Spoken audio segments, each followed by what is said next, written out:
If you're using Teams meetings in Microsoft, you may have experienced students at home with background noise that can be rather distracting. Teams Meet has a new feature called noise suppression that allows users to adjust the setting of their device to make it so any background noises won't be heard during a meeting or lesson, but rather will just focus on the student if they are asked to speak. This brief video will demonstrate how to adjust these settings in order to reduce any distractions for your Teams meetings. When you're in Teams, you want to go to the top right of your page and choose your profile picture, and then you're going to select Settings.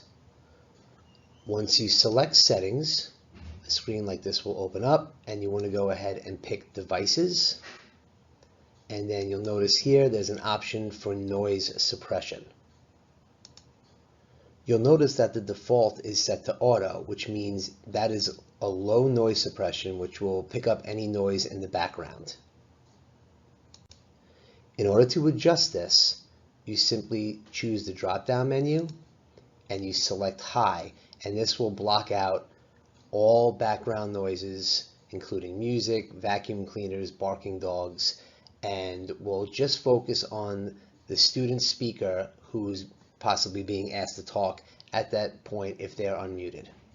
Okay, so let's give it a test. First up, the chip test. Now here's a nice bag of chips. Oh, I hear that? And maybe I'm on a phone call in a meeting and people eating chips in the background. You hear all this crunching.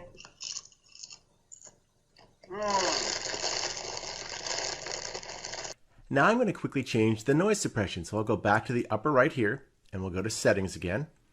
Go over to Devices. Under noise suppression, I will set this to high. So this is going to filter out almost all sounds except for my voice. So let's go and see how this sounds now.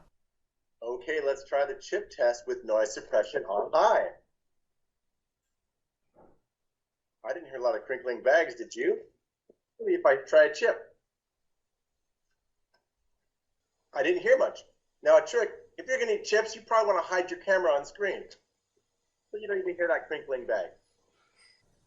Now we're back, and maybe there's a vacuum cleaner in the background that's causing a lot of distracting noise, and it just so happens I have one right here. Oh no, it's vacuum cleaner!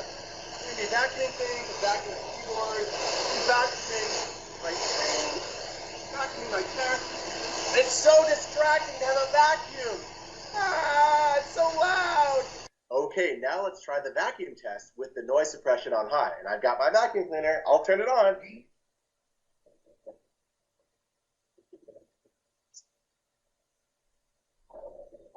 It's working.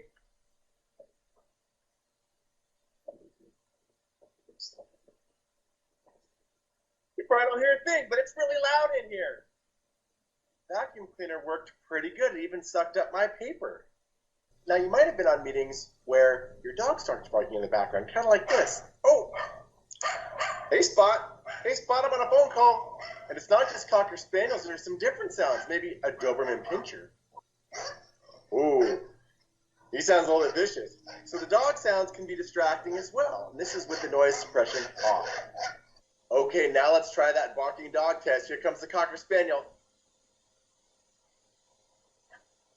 Huh? I don't hear anything. It's kind of nice. Dog's barking, but it's really only picking up my voice through here. Even if it's a Doberman Pinscher.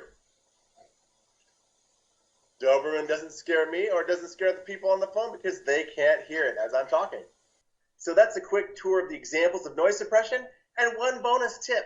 You probably didn't know that I've been listening to really loud music this entire time in the background, but you can't hear it because the noise suppression's on. So take that as a tip for your next meeting. Crank up the